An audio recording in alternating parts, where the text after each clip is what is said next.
mostly on code, on his favorite band, the 80 Meter Band. I was asked to share some humorous memories that I had from my experiences with Ed, but I'm afraid that I'm at a loss for humor because my relationship with Ed was mostly with radio contesting, and that was a serious business for us. We really were serious about our contesting. He was a very avid participant in that aspect of our hobby. And the best way to explain it, it's a radio sport, much like being a cross-country runner or an endurance. It's an endurance kind of event. Runs over 48 hours through the whole weekend, and it's an international activity. People competing from all countries around the world. He not only entered these contests from his home station, but also from remote locations. We call these operations de-expeditions, where he'd go off and operate from another country. Dave Hawes, when he gives his little speech today, he'll talk a bit more about the expedition aspect of the hobby and its activity. One other thing that I experienced with Ed was numerous long auto drives that we took on our way to Dayton, Ohio. We used to attend the annual Dayton Hamvention, a large convention of radio operators from all over the country, and in fact, numerous people from around the world would come to these Hamventions held yearly. We would meet in Harrisburg, and I would drive from Harrisburg on to Dayton. It gave me the opportunity to have some long chats with Ed and get to know him a little better. On one occasion, which was our first time trying this rendezvous, Ed stopped on the east side of Harrisburg, and I got off on the west side. It caused a bit of confusion, but I finally figured out that he wasn't late, and I had gotten off at the wrong stop. We finally met up, and I sheepishly apologized for my error. Ed just laughed. I have one other thing I want to mention, and that is that after Ed stopped his de-expeditioning, I invited him to join my team at the N3RS station at my home. I live in Chester County, near the town of Downingtown.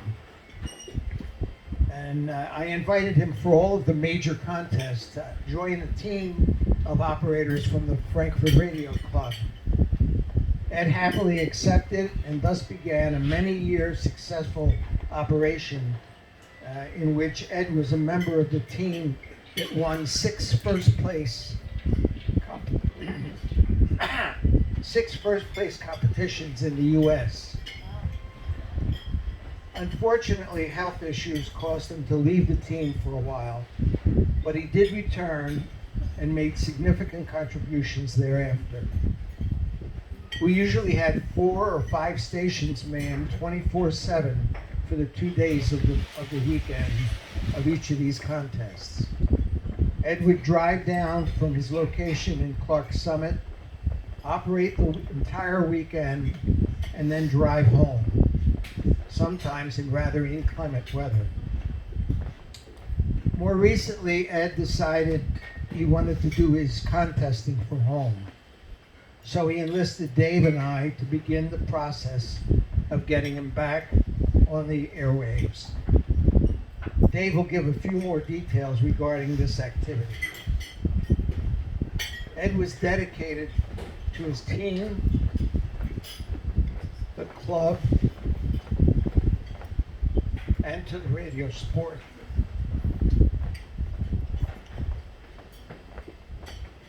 He's missed by many in our hobby, most especially our club members.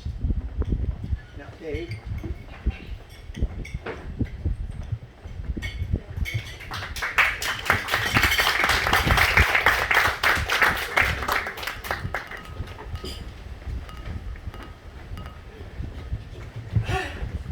My name's Dave. Can everybody hear me okay?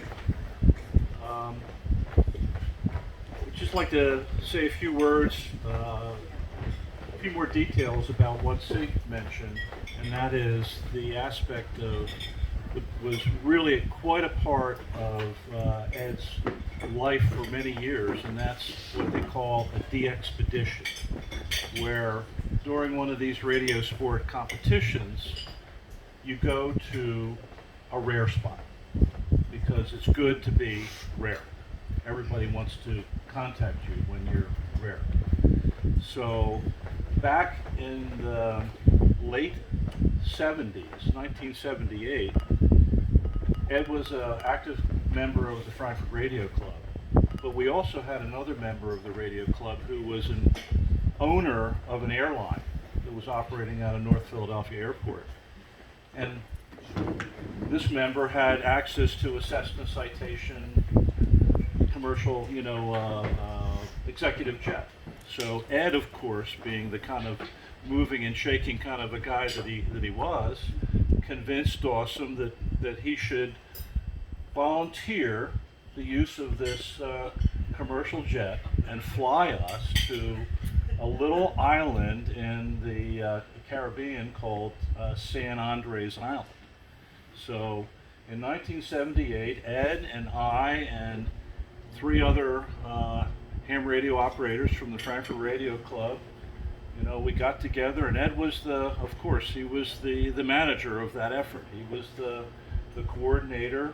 Dawson provided the airplane and the fuel and all that, but we all packed our kit bags and took radios, something similar to what you see on the table out there, packed it in the jet, and down we went. And that was the first ever Frankfurt Radio Club sponsored de-expedition in 1978.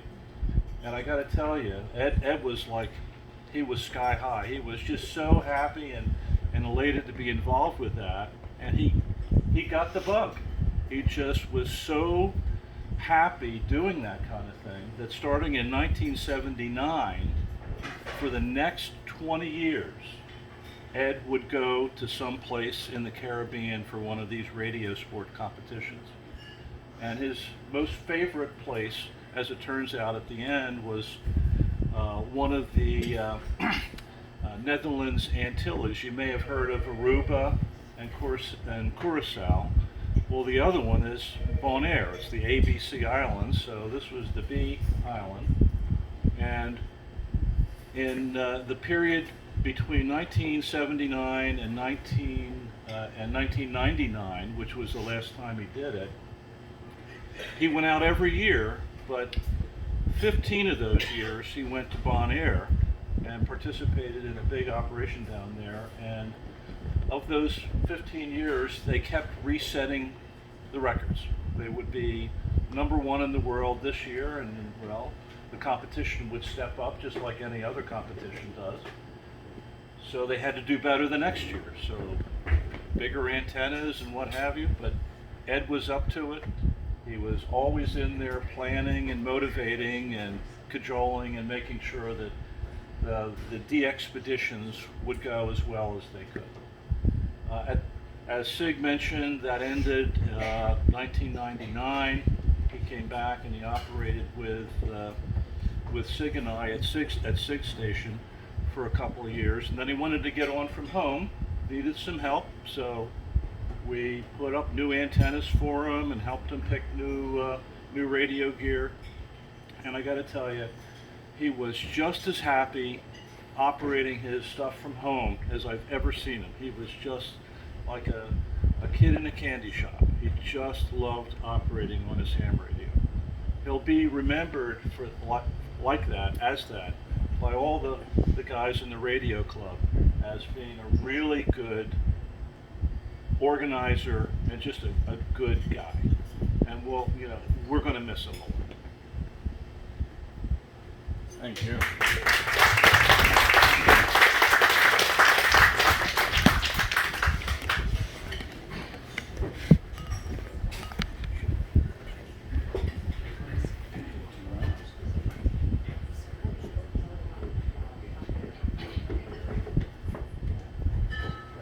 Michael, whenever you're ready.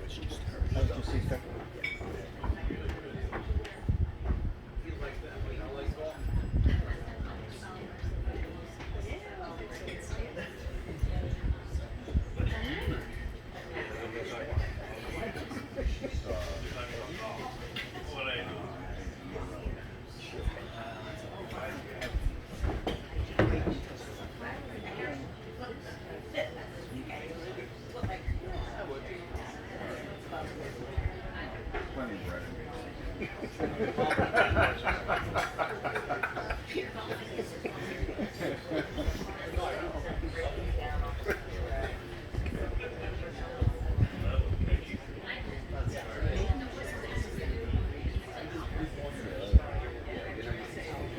Commercial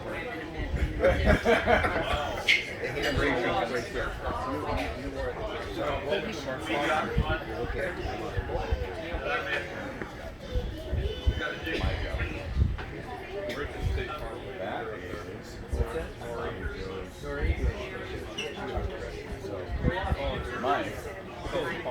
That is that is his great thing. Yes. That is his son,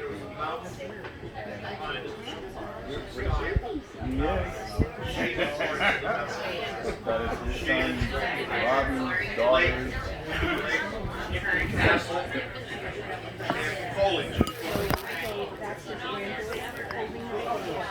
That's his granddaughter.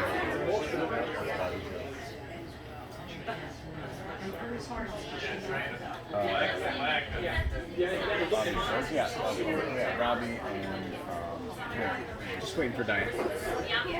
Just waiting for Diane. Make her way. Do they have an electrical program? It might be Robbie's running my off cousin. battery power, and that's what it's so Hey, there's one right here. After all that.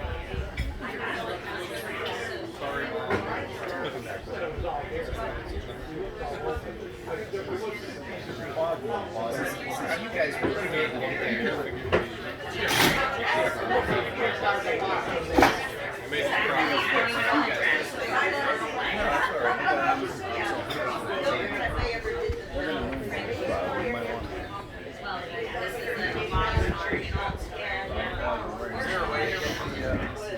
Yeah, I'm gonna put it there.